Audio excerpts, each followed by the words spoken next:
Pastor Ricardo Regis, Deus força a natureza humana para que não resista?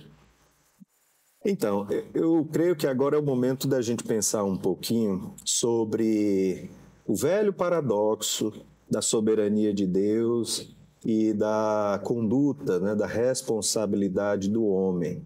Não podemos pensar nessas doutrinas da graça e também na questão desse chamado irresistível, desassociando esses dois aspectos bem claros na Escritura, que Spurgeon comparou a duas linhas retas, como num trilho, né, de um ferroviário, duas linhas que não se encontram, mas que andam paralelamente, né? Nós temos na Escritura exemplos claros de um Deus soberano que comanda todas as coisas, né? E os profetas entenderam assim, os reis, né? Os servos do Senhor, o apóstolo Paulo compreendeu dessa forma, a igreja também compreendeu dessa forma.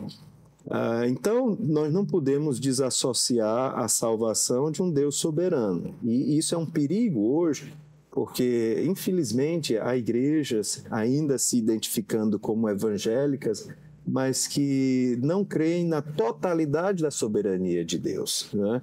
Creem numa soberania parcial, né? Na qual Deus tem uma memória perfeita e lembra de tudo e armazena tudo, mas que não intervém no futuro, que não conhece o futuro, que não controla a história e que essa história vai sendo construída pelas mãos humanas e as mãos de Deus.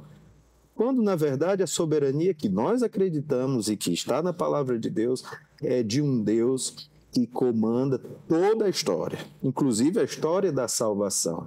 E que dá ao homem, sim, a liberdade para que esse homem crie, para que esse homem responda ao seu chamado, né? Para que esse homem o adore e tome decisões. Decisões que vão ter implicações na sua vida. Isso está na nossa responsabilidade.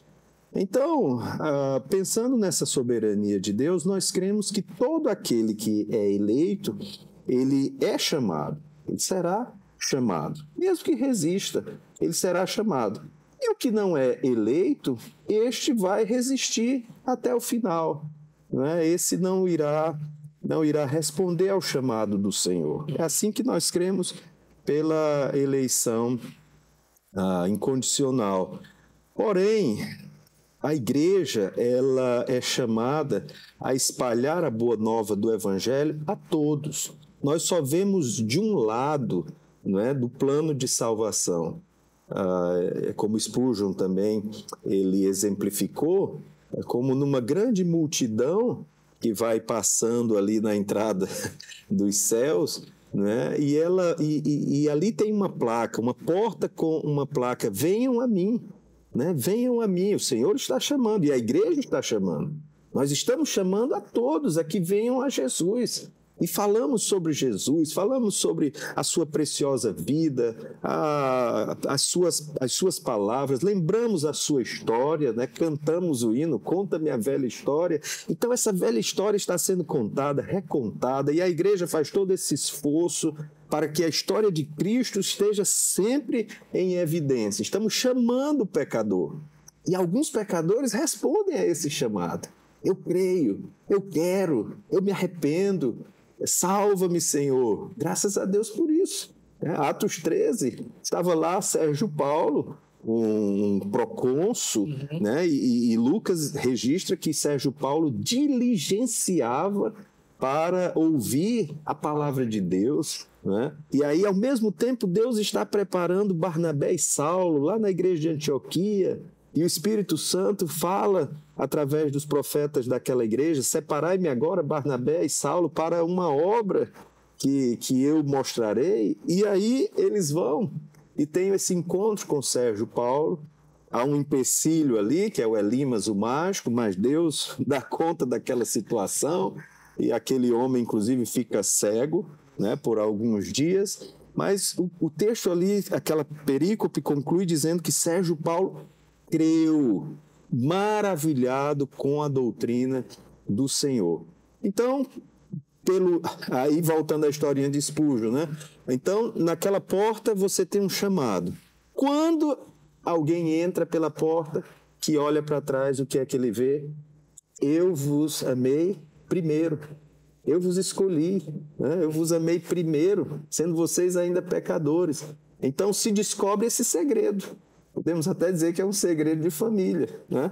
Esse segredo qual é? Não fomos nós que escolhemos a Ele. Triste, né? Ele que nos escolheu. Só que aquele que está andando aí longe do Senhor, ele não compreende bem isso. Ele precisa ser realmente incitado a crer, ser convidado a crer. Jesus fez isto, venham a mim. Né? Convidou aqueles homens a crerem nas suas palavras. Né? Disse a Nicodemos, quando Nicodemos o procurou, né? alta hora, para saber de onde vinham os sinais e milagres. O assunto que Nicodemos queria era esse. Sinais de onde é que vem isso, né? E ele já chega com uma conclusão. Ninguém faz esses sinais que tu estás fazendo se não vier de Deus, né? Tem alguma coisa aí diferente. Mas Jesus muda logo o assunto, né? Muda o rumo da prosa, e Jesus disse, olha, importa que você nasça de novo, é preciso nascer de novo. E ele dá uma de assim, desentendido, né? Como é que eu vou nascer sendo velho? E o Senhor Jesus esclarece que ele não está falando desse nascimento, mas nascer da água e do Espírito, né? E lá para frente Jesus diz, Deus amou o mundo de tal maneira e deu seu Filho unigênito, né, para que todo aquele que nele crê não morra, mas tenha a vida eterna. Então, quando o Senhor imputa a vida neste homem, este homem, então, ele ressuscita e ele recebe a capacidade de crer. Né? E aí é onde se dá a conversão, a regeneração. Então, podemos dizer que, sim, soberanamente, um Deus que comanda todas as coisas, sim, ele separou um povo, elegeu um povo para ser o seu povo, né, dos quais o Senhor Jesus não perderá nenhum, absolutamente nenhum. E como ele diz, exceto o filho da perdição, né, que está perdido. Isso já está perdido, mas daqueles que o Pai lhe deu, nenhum se perderá. Então, do nosso ponto de vista, desse outro lado, nós não podemos considerar ninguém perdido. Né? Todos são dignos de ouvir acerca de Cristo. Todos precisam ouvir do Evangelho. Jesus foi muito claro que esse Evangelho deve ser espalhado a toda criatura. Se não fosse assim, ele teria dito exatamente aonde a gente deveria ir, aonde não deveria ir.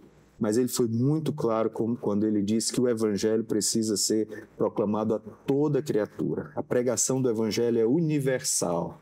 Né? Vou usar até uma palavra que às vezes as pessoas se incomodam, mas é a palavra católica, a catolicidade da pregação. Né? A pregação ela é universal, católica significa universal. Acho que todos os nossos ouvintes sabem disso. Então, a pregação do Evangelho é para todos. Nesse sentido, a Bíblia também é um livro para todos, não só para a igreja. É um livro para a igreja e da igreja, mas é um livro para todos. Todos precisam. Aí isso tem implicações missionárias, né? Tem implicações evangelísticas para a igreja.